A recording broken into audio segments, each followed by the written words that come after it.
కేరళ రాష్ట్రంలో అసెంబ్లీ ఎన్నికలు రాబోతున్నాయి కదా. ఇగాడ ఈ పరి ఎట్లయినా చేతి పార్టీని అధికారంలోకి తీసుకురావాలని చూస్తున్న రాహుల్ గాంధీ సారు ఇవాళ అడిగి పోయిండు. ఇగాడ మరియన్ కాలేజీ విద్యార్థులతోటి కలిసి కొద్దిసేపు అన్ని విషయాల మీద ముచ్చట పెట్టిండు. అటు ఇంకా ఏం చేసిండో చూడుండ్రోలా.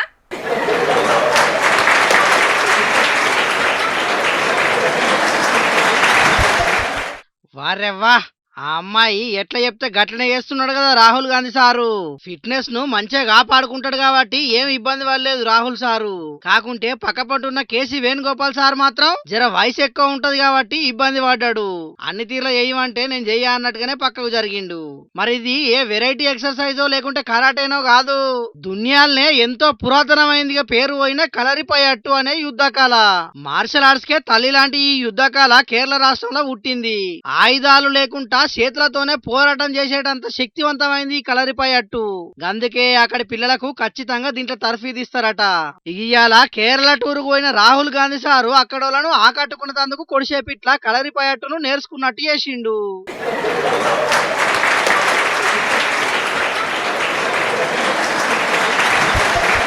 మొత్తానికైతే ఏ రాష్ట్రానికి పోతే ఆ రాష్ట్రానికి తగ్గట్టు తయారవుడు, ఆ రాష్ట్రం ఆచారాలను సాంప్రదాయాలను పాటించుడు, అక్కడి జనాలను ఆకట్టుకునేటట్టు చేసుకుంటా లీడర్లు జనాలను అలా దిక్కు మలుపుకుంటారు.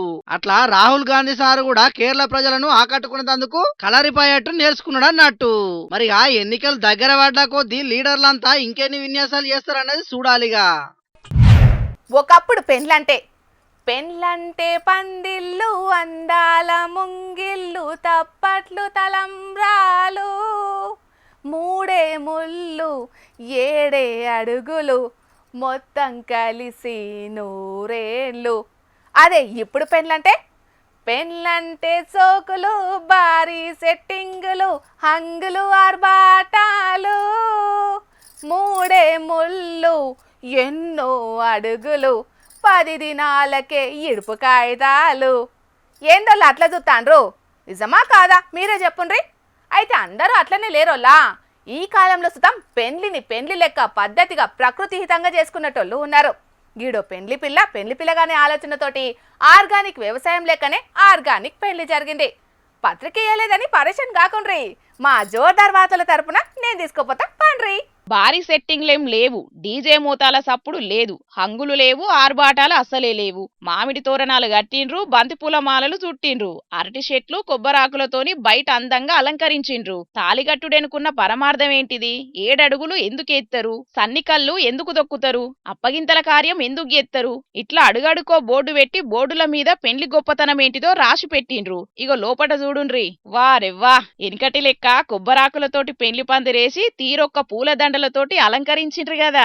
ఆర్గానిక్ వ్యవసాయం లెక్కనే నల్గొండ జిల్లాలో జరిగిన ఆర్గానిక్ పెండ్లన్నట్టుల్లా. ఇది పిల్ల పేరు మేఘనారెడ్డి, పిల్లగాని పేరు కౌటిల్య. పెండ్లి పిల్లగాని ఆలోచన అటిది. పిల్లల ఆలోచనను గౌరవించి ప్లాస్టిక్ అసలుకే వాడకుండా ఆర్గానిక్ పెండ్లి చేసిండ్రు పిల్ల తల్లిదండ్రులు. అర్థం పరమార్థం ముట్టిపడేటట్టు జరిగింది లగ్గం. పెండ్లొక్కటే గాదుల్లో, తిండికాడ సుతం ఆర్గానికే. జొన్న రొట్టె, జొన్న గట్క, గూడాలు, పచ్చి పులుసు, పుంటికూర, ఉల్వచారు, ముద్దపప్పు, సకినాలు, భక్షాలు, సర్వపిండి, పప్పుచారు, బగారన్నం. వా, ఇంటంటేనే నోరూరుతాంది కదా. కానీ చెప్పినవి కొన్నే, ఇంకాగో ఆడ చాలా రాసున్నాయి చూడుండ్రి. వంటకాలన్నీ ప్రకృతి వ్యవసాయంలో పండించిన కూరగాయలు, ధాన్యాలతోటే వండించిండ్రేట. ఇవాళ రేపట్ల పెళ్ళంటే ఒక ప్రెస్టేజ్ గా మారిపోతుంది. కానీ మేము చాలా సింపుల్ గా ఒకప్పుడు 100 years బ్యాక్ ఎలా చేసుకున్నాలో అలా చేసుకోవాలనేది కోరిక ఉండేది. సో నేను అది చెప్పినప్పుడు మా హస్బెండ్, మా మమ్మీ వాళ్ళు, వాళ్ళ ఫ్యామిలీ, మా హస్బెండ్ వాళ్ళ ఫ్యామిలీ అందరు ఎంకరేజ్ చేసిర్రు. మన ప్రకృతికి ఎక్కువ మనం చాలా భారం పెడుతున్నాము. సో ఇప్పుడు మేము వేసిన పందిరి, దీంట్లో యూజ్ చేసిన ఫ్లవర్స్ అన్ని కూడా కంపోస్ట్కి పంపిస్తున్నాము సురేష్ గుప్తా గారి హెల్ప్ తోటి. అండ్ ఇక్కడ ఫుడ్స్ కూడా తెలంగాణ కల్చర్ని ఎంకరేజ్ చేయడానికి తెలంగాణ ఫుడ్స్, తెలంగాణ సాంప్రదాయ వంటలు, ప్రకృతి వ్యవసాయంలో పండించిన చాలా వరకు ఫుడ్ని పెడుతున్నాము. ఎన్ని ఐటమ్స్ పెట్టినామని కాకుండా కొన్ని పెట్టినా కూడా గో ఆధారిత రైతులని ఎంకరేజ్ చేయడానికి మేము ఇలా అనుకున్నాం అన్నమాట. ఈ కాలం అబ్బాయి అమ్మాయి అయినా కూడా ఎంత గొప్ప ఆలోచన చేసిండ్రు చూడుండ్రి. ఆడంబరాలకు పోకుండా పెళ్లి చేసుకునుడే కాకుండా ప్రకృతి వ్యవసాయానికి అండగా నిలిచిండ్రు. అందుకే పెళ్లికి వచ్చినోళ్ళు ప్రకృతిని ప్రేమించటోళ్ళు సుతం ఈ జంటను మనస్ఫూర్తిగా దీవించిండ్రు. ఏదైతే మేఘనారెడ్డి హాల్య వాస్తవ్యులు, తను సమాజంకి అందరి నడిచినటువంటి దారిలో కాకుండా సో ఏదైతే డిస్ట్రక్షన్ వేలో కాకుండా తను ఈ సమాజానికి ఒక మెసేజ్ ఇవ్వాలి, నా యొక్క వివాహము పర్యావరణ హితంగా జరగాలి అనేటటువంటి ఒక కృతనిశ్చయంతో ఇక్కడ సహజ ఆహార వంటకాలతోటి చేయడం జరుగుతోంది. ముఖ్యంగా మేఘన గారికి దానికి సహకరిస్తున్నటువంటి వారి శ్రీవారికి వారి అత్తమామలకు కూడా అభినందనలు, ధన్యవాదాలు. పెళ్లికి అర్థమే మారిపోయిన ఈ రోజుల్లా వీళ్ళ పెళ్లిని చూసి పెళ్లికి పోయినోళ్ళంతా ఫిదా అయిండ్రంటే నమ్ముండ్రి. గొప్ప మార్పుకు నాంది వలికిండ్రని అనవట్టిండ్రు. ఇక ఇదే మార్పు అంతటి రావాలి. ఈ జంట కలకాలం పచ్చగుండాలని కోరుకుంటా మా జోర్దార్ వార్తల తరపున కూడా శుభాకాంక్షలు చెప్తున్నాం. చాలా మంది సర్కార్ నౌకరు వచ్చేదాకా జింక పిల్ల లెక్కనే పరుగులు తీస్తారు. కానీ ఒక్కసారి నౌకరు వచ్చినాక మాత్రం మన్ను తిన్న మంజరుగున్న లెక్కనే కదలకుంటా మెదలకుంటా పనిచేస్తారు. అందరు అట్లనే ఉంటారని కాదు, కొంతమంది అధికారులు మాత్రం ప్రజలకు సేవలు అందించే బాధ్యతలు మర్చి వాళ్ళ సొంత పనులు చక్కబెట్టుకున్నట్టుకే సరిపోతుంది. ఇక ఆఫీస్ లో పనిచేసే అధికారుల కథ ఎట్లున్నదో చూడండి. ఒక్క తహసీల్దార్ కూర్చే కాదల్లా, ఆఫీస్ మొత్తం ఇట్లనే ఖాళీగా ఉన్నది. ఏ కుర్చీ చూసినా ఏమున్నది గర్వకారణం అన్నట్టే అన్ని కుర్చీలు ఖాళీగానే దర్శనమిస్తున్నాయి. ఇట్లా నిర్మల్ జిల్లా కడెం మండల కేంద్రంలో ఉన్న తహసీల్దార్ ఆఫీస్ లో ముచ్చటిది. రెగ్యులర్ తహసీల్దార్ ఇక్కడికించి బదిలీ అయ్యేటాలకు ఇన్ఛార్జ్ తహసీల్దార్ గా లచ్చిరామ్ సార్ కు బాధ్యతలు అప్పచెప్పిండ్రట పై అధికారులు. కాకుంటే ఆయనే కాదు, ఇప్పుడు ఏ అధికారులు కూడా ఆఫీసులో లేకపోయేటాలకు పని మీద అక్కడికి వచ్చే జనాలు మస్తు తిప్పలు పడుతున్నారట. లెక్కకైతే ఆఫీస్ టైం ప్రకారం దాంట్లో పనిచేసే సర్కారు ఉద్యోగులంతా అందుబాటులో ఉండాలి. కానీ చాలా మంది అధికారులు బాధ్యత మర్చి ఇష్టారాజ్యంగా వస్తున్నారని గరమైతున్నారు అక్కడి జనాలు. కడెం మండలంలోని తహసీల్దార్ ఆఫీస్కు అందరు కూడా ఎవరో ఏదో ఒక పని మీద వస్తున్నారు. ఏ ఒక్కరు కూడా ఆఫీస్లో లేనందున అందరికీ తీవ్ర ఇబ్బంది కలుగుతుంది. సిబ్బంది కూడా అందరికీ ప్రజలకు అందుబాటులో ఉండి అందరు సిబ్బంది ప్రజలకు సహకరించాలని కోరుతున్నాం. ఆఫీస్లో ఎవరూ లేరు, అందరు కూడా బయటకు వెళ్లారు. అన్ని కుర్చీలు ఖాళీగా ఉన్నాయి. దీనిపైన పై అధికారులు చర్య తీసుకోవాలని. సర్కారు జీతం ఇచ్చుడు ఆలస్యం చేసినా, వాళ్ళకి ఇయ్యాల్సిన భత్యాలు ఆలస్యం చేసినా గడబిడ్డలు బగ్గనే చేసే సర్కారు ఉద్యోగులు మరిక పనిస్తుతం అదే తరికల చేయాల్సిన అవసరం లేదా అని ఇంకొందరు ప్రశ్నిస్తున్నారు. ఉద్యోగులు వాళ్ళ హక్కులను బాజాప్తాగా కాపాడుకోవాలి. సర్కార్కెంచి వాళ్ళ హక్కు ప్రకారం పొందాల్సిన అన్నిటిని సాధించుకోవాల్సిందే. దాంట్లో ఎవరికి అభ్యంతరం లేదు. కానీ వాళ్ళు చేయాల్సిన పని సుతం అంతే బాధ్యతగా చేయాలి కదా అని ఇంకొందరు ప్రశ్నిస్తున్నారు. మరిగా డ్యూటీ చేసిట్లా నిర్లక్ష్యంగా ఉంటున్నోళ్ళ మీద ఇప్పటికైనా పెద్ద అధికారులు చర్యలు తీసుకుంటారో, లేకుంటే సర్కారు నౌకరు అంటే ఇదంతా కామనే. వాళ్ళ వీలును బట్టి ఆఫీస్కొత్తారు, నచ్చినట్టు పనిచేస్తారు. దానికే పెద్ద రాదంతం చేయాలనా అని చూసి చూడనట్టే ఇడిచిపెడతారో చూడాలి. మరి పబ్లిక్ ఇప్పుడు మా రాము తాత చెయ్యాలి కదా, మరి పెద్ద మనిషి ఏం వార్త తీసుకొస్తాడో అర్చుకుందాం పాండ్రి. ఓ మోతవరి, ఏం చేస్తున్నావే? హలో, అరే వెంకటేశు, నువ్వు హైదరాబాద్లో సెక్రటేరియట్లో అంత చెత్తూడ్చే పని చేస్తాంటావు కదరా. ఈ ముచ్చట గిట్ట అని తెలిసిందా అరా నీకు? మన ముఖ్యమంత్రి రేవంత్ సారు, చిన్న ముఖ్యమంత్రి బట్టి విక్రమార్క సారు అతను ఇద్దరాకం ఒక అడ కూర్చొని సాదాక్కుంటాడు మాట్లాడుతుంటారు కదా. అయ్యో గట్లా ఇట్లా ఏమన్నా ముచ్చట్లు విన్నావా? అని తెలిసిందా ముచ్చట? కూట్లరాయి తీయలేనోడు ఏట్లరాయి ఎత్తుతా అని ఏతులు కొట్టిందట. వెనకడికి ఎవడో ఈయనసంటాడు. ఊళ్ళో ముచ్చట్లే చక్క తెలివ ఈయనకి. ముఖ్యమంత్రి ఉప ముఖ్యమంత్రి ఏం మాట్లాడుకుంటున్నారు అనేది ఆరాధిస్తున్నాడు. అరే వెంకటేశు, ఒక్క నిమిట్ ఆగురా. ఈ న్యూస్ గంటది ఏందేందో మాట్లాడుతుంది. ఒక్కసారి దాన్ని అరుచుకొని మళ్ళీ నీకు ఫోన్ చేస్తా. ఒక్క నిమిట్ అట్లే ఆగు. అది కాదే, నేను పక్క ఒక ముఖ్యమైన ముచ్చట గురించి ఫోన్లో మాట్లాడతా అంటే ఎర్రిలేసిన కుక్క కదా మురిగినట్టు చెవుల్నే ఓ అని ఎందుకు మొత్తుకుంటాను చెప్పు? ఏం కావాలి నీకు చెప్పు? చేసే పని ఇచ్చిపెట్టి నువ్వు చేసే పని ఏంది మరి? ఎవరికో ఫోన్ చేసి పొంకనాలు కొట్టవార్తివి. యాళ్లకు సంజడి జీతం రాగానే సంచడ కట్టుకొని సంకల పెట్టుకొని తిరుగుతాను. వరిగడ్డి మీద గొడ్డు కదా మేసినట్టు యాళ్లకు ఇంటికి వచ్చి పెండ తట్టుడు పెట్టుకొని తింటాను. మరి ఆ తిండి ఎట్లొస్తాంది? ఆ తిండిని పండించేందుకు రైతులు ఏ తీరుగా కట్టపడతాను అనేది ఏ రోజన్న ఆలోచన చేసినావే శంకిని? అందరు ముచ్చటేమో గాని నువ్వైతే బాగా కష్టపడుతున్నావు కావచ్చు ముసలోడా. ఎప్పుడు చూడు 3 బట్టల కాడ ముచ్చట్లకి మూతులు జాపి కూర్చునేటవి. ఏమన్నా పనా బాటనా నీకు? దేహగా పొలతో ముచ్చటేంది అరుచుకోరా. అని మరి అది ఎట్లా మాట్లాడుతుందిరా? గట్లే మాట్లాడుతుందిరా. నీ కదా తెలిసి తెలియదు కూడా లేకిడి ముచ్చట్లు మాట్లాడితే మరి నాకు సుర్ర కాలుతుంది. అలా అరే వెంకటేశ్, గయా ముచ్చట మరి నీకు ఏమన్నా తెలిసిందా ఏందనేది నాకు? ఎందుకంటే ఊళ్ళో రైతులు బాగా దండాడుతున్నారు పాపం. ఇంతకు ఆ ముచ్చట ఏందనేది నాకు కూడా చెప్పరా అది పెద్ద మనిషి. నేను సుత మార్చుకుంటా గాని. పోనీ నీరుగండ ముఖానికి ఏది తెలియదని నాకు ఎప్పుడో అర్థమైంది. కానీ నీ వార్తలు నువ్వు చదువుకో. నిన్ను అడుగుడే ఈయన తక్కువ. అరే లస్కులు, మరి ఆ 9,000 కోట్ల రూపాయలు ఏడిపోయినాయి అంటావురా? పంపదీసి మన ముఖ్యమంత్రి రేవంత్ సార్ మనకు తెలియకుంటే ఎక్కడైనా ఓ చెరువు ఒక్కుంటానో తవిడి గిట్లా అంటావా? ఎక్కడే సచ్చిన మంచి ఎత్తిపోయలేదా 9,000 కోట్ల రూపాయలు ఎట్లొడతాయి? ఏందిరా మరి పేరేమో పెరుమాలిది ఆరోగ్యం పయ్యగారిది అన్నట్టు ఆ 9,000 కోట్ల రూపాయల అప్పు కానేమో మన రైతుల పేరు చెప్పే. ఆ వచ్చిన రూపాయలలో ఒక్క రూపాయి కూడా ఇంతవరకు రేవులే తావులే పట్టకే లేవా? మరి వచ్చి వేడ ఖర్చు పెట్టినట్టు ఏమైనట్టు అసలు అర్థమైతే అంత చెప్తలేదు మరి పిచ్చట ఏందనేది. హరరే, తెలంగాణ సర్కారు రైతులకు యాసంగి పంటకు వేసే Rythu Bharosa కోసానికి reserve bank of ఇండియాను 9,000 కోట్ల రూపాయలు అప్పడిగింది. ఈ ముచ్చట తెలుసా నువ్వు తనలాడేది? అవును పిల్ల, మరి ఆ 9,000 కోట్ల రూపాయల అప్పు ఏమైనట్టు? ఆ పెద్ద బ్యాంక్ వాళ్ళు ఇచ్చిర్రా ఇయ్యలేదా? మరి సర్కార్కి ఇచ్చినాక కూడా మరి ఆ 9,000 కోట్ల రూపాయలతోటి మరి రైతులకు రైతు భరోసా పైసలు ఎందుకు వేయలేదు? అసలు ఏం చేసినట్రా? అంతు చిక్కని కథ అయిపోతుంది మరి. అరే మరి బ్యాంకు ఇచ్చినాక మరి సర్కారు ముచ్చట అనేది ఏందనేది చెప్పరా? ఏం చేసింది అనేది అన్న జనాలకు చెప్పాలి కదా. అయ్యో మనలో మన ముచ్చట. అవును, అది కూడా కరెక్టేనే తాత. ఆ అప్పు కోసానికి సర్కారు రిజర్వ్ బ్యాంక్ ఆఫ్ ఇండియాకు ఇండెంట్ కూడా పంపిందటనే. ఫిబ్రవరి 10వ తారీఖు నాడు సర్కారు ఖాతాలో 9,000 కోట్ల రూపాయల అప్పు కూడా పడుతుందని చెప్పిండ్లు. అరే వాళ్ళు గంత కాంకుగా చెప్పినాక అప్పు ఇవ్వకుంటుంటారా లస్కులు? ఆ బ్యాంక్ అంటే మన గల్లీలలో ఉండే భూవాళ్ళు అయింది జరసేపు ఆగి రాపోరి అని చెప్పే బ్యాంక్ అనుకుంటున్నావా? అది పెద్ద బ్యాంకు. వాళ్ళు అట్టిగానే అల్లాటప్ప చెప్పరు, అల్లాటప్పగా అప్పులు ఇయ్యరు. మరి మన పేరు చెప్పి తెచ్చిన అప్పు ఏం చేసి 9,000 కోట్లు? అదే కదా మరి అర్థం అయితే లేదు రాయించాను.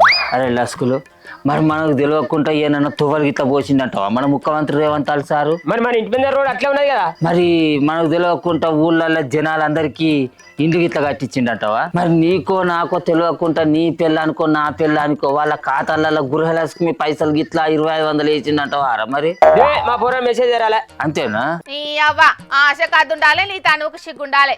కాయ కష్టం చేసే మీ రైతులకే తన పంట సాయం పైసలు వేయండి, మా ఆడోళ్ళకి 2,500 వేసినారే. మరి ఏమన్నా గురుకులాలు గిట్లా కట్టిస్తాడంటావా? జిల్లాకు కొత్త కలెక్టర్ భవంతులు గిట్లా కట్టిస్తాడంటావా? కేసీఆర్ సార్ కట్టించిన సెక్రటేరియట్ వాస్తుకు లేదనుకొని ఇంకో కొత్త సెక్రటేరియట్ గిట్లా కట్టిస్తాడు కావచ్చునా? మరి కేసీఆర్ సార్ కట్టించిన యాదాద్రి గుడి లెక్క సారు సింహాద్రి గుడి గిట్ల ఇంకెక్కడన్నా కట్టిస్తాడు గిట్లా? మరి ఏమైనా మరి 9,000 కోట్ల రూపాయలు అంత చెప్తలేదు నాకైతే. అయ్యా తాతగారు, నీ అనుమానాలకు నీకో దండం. సర్కారు అసొంటి ఏమన్నా గట్టించేది ఉంటే జనాలకు తెలియకుండానే గట్టిస్తుందానే. అరే జనాలకు తెలియకుండా 9,000 కోట్ల రూపాయల అప్పు సర్కారు చేసినప్పుడు మరి ఆ అప్పు తెచ్చిన రూపాయలతోటి ఈ సర్కారు ఏం చేయబోతుంది అనేది కూడా జనాలకు తెలవాలి కదా. మరి మనకు తెలియకుంటే ఏదన్నా మాయ చేయబోతానికి ఇట్లా అంటావు అయ్యింది. లేకపోతే జనాలు అందరూ అంటున్నట్టు 5,000 కోట్ల రూపాయలతోటి డబ్బున సాటుంగా గాంధీ తాత విగ్రహానికి ఇట్లా కట్టిస్తుందంటావు ఆ సర్కారు? ఏమోరా, ఏం మాయ ఇలా ఏం మరో నడుతుంది అనేది అర్థం అయితే లేదు. ఇక మా ముసలాని అనుమానాలు ఇలా వచ్చేటట్టు లేవు గాని పబ్లిక్ మనం కర్మ వార్తల్ని చెప్పుకుందాం పాండ్రి. అరే నేను గింతగానం అడుగుతాంటే సప్పుడు చేయరా కదా కూడా. ఊళ్ళో అధికార పార్టీ కార్యకర్తలు అన్నప్పుడు మెడల కండువలు వేసుకొని ఊళ్ళో తిరుగుతుంటే ఎవడన్నా అడిగేదుంటే మనం చెప్పాలి వద్దా? అప్పుడు సర్కారు 9,000 కోట్ల రూపాయల అప్పు తీసుకొస్తుంది, రైతులకు రైతు భరోసా ఏస్తుందని ముచ్చట తెలవంగానే చూడాలని కాలిపోగా ఊళ్ళో అందరికీ సవాల్ చేసుకుంటే చెప్తుంది. ఇప్పుడు ఆ 9,000 కోట్ల రూపాయల ముచ్చట పత్తకు లేదా రైతులకు రైతు భరోసా ఇత్తు పడకపాయ. ఆ ముచ్చట ఎవడన్నా అడిగేది ఉంటే మనం ఏదో ఒకటి చెప్పాలి వద్దా? ఏమో సప్పుడు చేయకుండా కూర్చుంటాం ఎదురా? అరే నన్నేం చేయటం వాళ్ళ కదా కూడా మళ్ళీ గట్ట మాట్లాడతాం ఎదురా? మనం కనువలు వేసుకొని ఊళ్ళో దిగినప్పుడు పార్టీ అధికారంలో ఉండగానే పెత్తనం చేసి ఒకటేనా? పార్టీ ఏం చేస్తుంది మనకు ఊరికి ఏమి ఇస్తుంది మనం జనాలకు చెప్పాలి వద్దా? నీ వాళ్ళ కదా ఊచిపోయిన ఈ పెత్తనాలు చేసుడు కాదు. మీటింగ్ అనగానే మొత్తం ఏతులు కొట్టుకుంటే కూర్చొని మాట్లాడదాం కాకుంటారా? మాట్లాడకపోతే ఏమైందిరా? ఏంది నీకు తెలియకుంటే ఏం బిక్తాను మరి ఇక్కడ కూర్చొని? భూమిలో పాడుగాను సర్కారే ఆ పైసలు ఏం చేసిందో చెప్తలేదు. మీరెందుకు ఆ పైసల గురించి ఆగమవుతున్నారే? రైతుల పేరు మీద అప్పులు చేసిన సర్కారు రైతులకు ఇవ్వాల్సిన రైతు భరోసా పైసలను ఇప్పటి వరకు విడుదల చేయలేదు. ఎప్పటి వరకు చేస్తుందో కూడా అటు సర్కారు పెద్దలు ఇటు అధికారులు ఎవరు చెప్తానే లేరు. చాలా మంది రైతులేమో ఆ పైసలు ఇగొత్తే అగొత్తే అని పిట్టకు పెట్టినట్టు ఎదురు చూస్తున్నారు. మరిగా రైతు భరోసా పైసలు వేయకుండా ఇంకొన్ని రోజులు ఇట్లనే సాగదీస్తే యాసంగి పంటలు కోసుడు కూడా అయ్యేటట్టే ఉన్నది. పోండ్రి బయట ఏం కొందామన్నా ఏం తిందామన్నా పెద్ద పరేషానే ఉన్నదల్లా. అల్కగా పైసలు సంపాదించాలని ఇప్పటికే అన్నిట్లా కల్తీలు చేసుకుంటా కొందరు మోపైతుంటే శుభ్రత పాటియకుండా ఇంకొందరు ఆగం పట్టిండ్రు జనాలను. ఇక ఇప్పుడు మళ్ళేం మోపైందమ్మా అని అంటారా? చలో వార్త రానేవట్టే చూడుండ్రిగా మీరు కూడా. ప్లేట్లున్న బిర్యానీ బువ్వని కాదు, దాని పక్క పొంటున్న చిన్న ఆకు ముక్కను చూడుండ్రి. చూస్తుంటేదో మసాలా ఆకు లెక్కనే అనిపిస్తున్నది కదా. పాపం బిర్యానీ ఆర్డర్ పెట్టుకొని తింటున్న అన్నకు సుతం ముదుగాల గట్లనే అనిపించిందంట. కాకుంటే ఏదో తేడా ఉన్నదని ప్లేట్లకెంచి తీసి చూస్తే కాల్చి పారేసిన బీడి ముక్క అని తెలిసిందట. వెంటనే యాక్ థూ అని దాంట్లో పనిచేసేటోళ్ళని పిలిచి గిదేందని అడిగితే ఏం బట్టనట్టే సమాధానం చెప్పిండ్రట. హైదరాబాద్ పట్నం జూబ్లీ హిల్స్ లున్న అన్విన్ కేరా కేఫ్ లో తింటున్న కస్టమర్ కు ఈ అనుభవం ఎదురైంది. తాగి పారేసే బీడి ముక్కలను తినే బిర్యానీ బువ్వలు వేసిండ్రంటే దాంట్లో పనిచేసేటోళ్లకు ఎంత నిర్లక్ష్యం ఉన్నదో దీన్ని బట్టే సమజైతుంది పోన్రి. ఇక ఇది ఇట్లుంటే గిది చూడుండ్రి. బీరు సీసాల ఏదో ఉన్నట్టే అనిపిస్తున్నది కదా. అదేందో కాదు, ఆ చిన్న చేప పిల్ల. అవునుల్లా మీరింటున్నది నిజమే. అసలుకే ఎండాకాలమాయే, దోస్తులు కలిసిండ్రంటే చాలు ఎండకు నాలుకే ఉల్లారకపోతాంది. ఓ బీరేద్దాం పారా అని అనుకుంటారు చాలా మంది. గీ అన్నోళ్ళు కూడా గట్లనే అనుకొని పట్నం మల్లాపూలున్న జేపీ వైన్ షాప్ లో 3 బీర్లు కొన్నారట. ఒకటి దాగిండ్రట, ఇంకోటి ఓపెన్ చేసేటాలకు దాంట్లో ఈ చేప పిల్ల కానొచ్చిందట. ఒక బీరు ఓపెన్ చేస్తా, 2 బీరు ఓపెన్ చేస్తా పట్టుకోసరికి ఇందులో ఒక చేప ఉరుకులాడుతుంది. ఈ చేప ఎరుకలు వచ్చినా చెప్పి వయసు నిర్ణయిస్తే మాకు బీరుకు సంబంధం లేదు, మేము కొన్ని తయారు చేసేది లేదు, మేము తెచ్చి అమ్ముతున్నాం తప్ప నాకు దృష్టి భావించాలి, మీరు దాన్ని చర్య తీసుకోవాలని మేము ప్రభుత్వాన్ని. దుగ్నొప్పులను అడిగితే మేమేమన్నా తయారు చేసినామా, పోయి కంపెనీలను అడుగుపోండ్రని అంటున్నారట. బీరు బాటిళ్లల్లో చెత్త పురుగులచ్చుడు కామన్ అవుతున్నది కాబట్టి అధికారులు చర్యలు తీసుకోవాలని అంటున్నాడు ఈ అన్న. ఫుడ్ సేఫ్టీ అధికారుల తరీకల్నే ఎక్సైజ్ అధికారులు కూడా మందు దుకాణాలలో తనిఖీలు చేసి ఎసొంటి మందు అమ్ముతున్నారు ఏందనేది చూడాలని అంటున్నారు మందు ప్రియులు. ఇక ఈ ముచ్చట్ల కొందరేమో కింగ్ ఫిషర్ పేరులో ఫిష్ ఉన్నది కాబట్టి ఆ బీర్ల ఫిష్ వచ్చినట్టున్నదని కామెంట్లు చేస్తుంటే, ఇంకొందరేమో నీళ్లల్లో ఈత కొట్టాల్సిన చేపకు మందు వాసన తగిలినట్టున్నది, మందులు ఈత కొడదామని వచ్చింది కానీ కిక్కెక్కువై అటే పానం పోయినట్టుందని ఎటకారం చేస్తున్నారు. ఎంకి పెళ్లి శుభసావుకు వచ్చినట్టు ఈ బంగారం ధరలు పెరుగుడేమో గాని మైలక్కలు పెయ్యి మీద బంగారం పెట్టుకొని ఇంట్లోకెంచి సుతం బయటకు వెళ్లకుండానే అవుతున్నదోల్లా. ఆగో బంగారం ధరలు పెరుగుడుకు ఇదివరకే కొన్న నగలను పెయ్యి మీద పెట్టుకున్నుడుకు ఏం సంబంధం అనంటారా? ఇగో ఈ వీడియో చూస్తే ఇట్లెందుకు అంటున్నామో మీకే సమజైతది.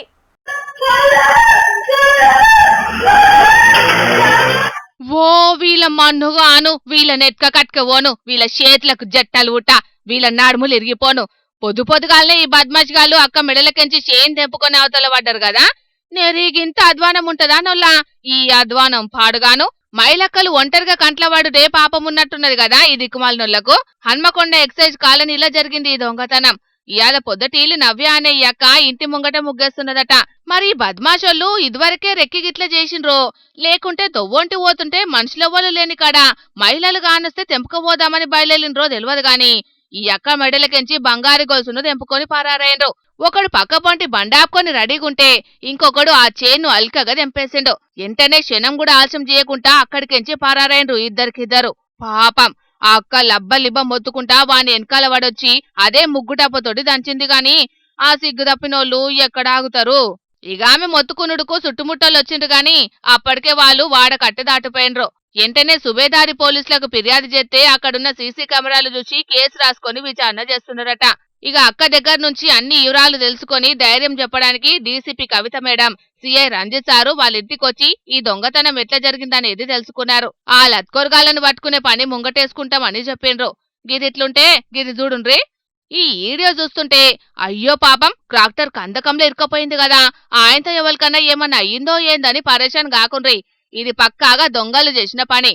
కోమరంభీం ఆసిఫాబాద్ జిల్లా చింతలమానేపల్లి మండలం డబ్బా ఊళ్ళే 2 ట్రాక్టర్లను పార్కింగ్ చేసి పెడితే ఆ రెండింటిని మాయం చేసినట దొంగగాలు. కాకుంటే ఈ ట్రాక్టర్ మాత్రం ఆ ఊరి బందుకున్న పల్లె ప్రకృతి వనం దగ్గర పట్ల ఫారెస్ట్ అధికారులు తీసిన కందకంలో ఇరుక్కుపోయేటాలకు దాన్ని అక్కడనే ఇడిచిపెట్టి పోయిండ్రట. ఇంకో ట్రాక్టర్ జాడ మాత్రం ఎక్కడున్నదనేది దొరకలేదట. డబ్బ గ్రామంలో మా ట్రాక్టర్ పని చేసినాయి, మట్టి కొట్టినాయి. నైట్ అయ్యాక నడిచి నైట్లో అక్కడనే పార్కింగ్ చేసి వస్తే నైట్లో 2 బండ్లని దొంగలు ఎత్తుకపోయిండ్రు. అయితే ఒకటి అక్కడ వాగు దగ్గర పడి ఉన్నది, ఒక బండి దొరకలే. దాని విషయంలో పోలీస్ స్టేషన్ పోయినాం, పోలీస్ స్టేషన్లో కేసు పెట్టినాం.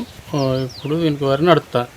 రాత్రి పని అయిపోయినాక ఏమైతదిలే అనే నమ్మకంతో ట్రాక్టర్లను అక్కడనే పెట్టిపోతే పొద్దుగాలొచ్చే వరకు ఈ కథండని పోలీసులకు ఫిర్యాదు చేస్తే విచారణ నడుస్తున్నదట. కానీ చూడుర్రి దొంగగాలు ఎట్లా మోపైతున్నారో. పుక్యానికి వస్తుందంటే దేని ఇడిచిపెడతలేరు కదా. మరి పబ్లిక్ అటెంక బాధపడే బదులు ముందుగానే జాగ్రత్తగా ఉండుండ్రి, సరేనా? ఇక తెచ్చిన వార్తలన్నీ అయిపోయినాయి. ఇవుల్లా ఈ ఆల్టి జోర్దార్ వార్తలు. మళ్ళొచ్చే జోర్దార్లో మళ్ళా కలుద్దాం. అప్పటిదాకా చూస్తూనే ఉండుండ్రి హెచ్ఎం టీవీ. అట్లనే ఇంకిన్ని మంచి మంచి వార్తల కోసం హెచ్ఎం టీవీ యూట్యూబ్ ఛానల్ని సబ్స్క్రైబ్ చేసుకోండి. ఇసంటి ముచ్చట్లు ఆడ మస్తుగుంటాయి. అన్ని ముచ్చట్లు మీ దాకా చేరాలంటే తప్పకుండా గంట కొట్టుండ్రి, లైక్ చేయండి. ఈ ముచ్చటను మీ దోస్తులకి షేర్ చేయండి. ఏమంటున్నాం? సరే మరి, టాటా.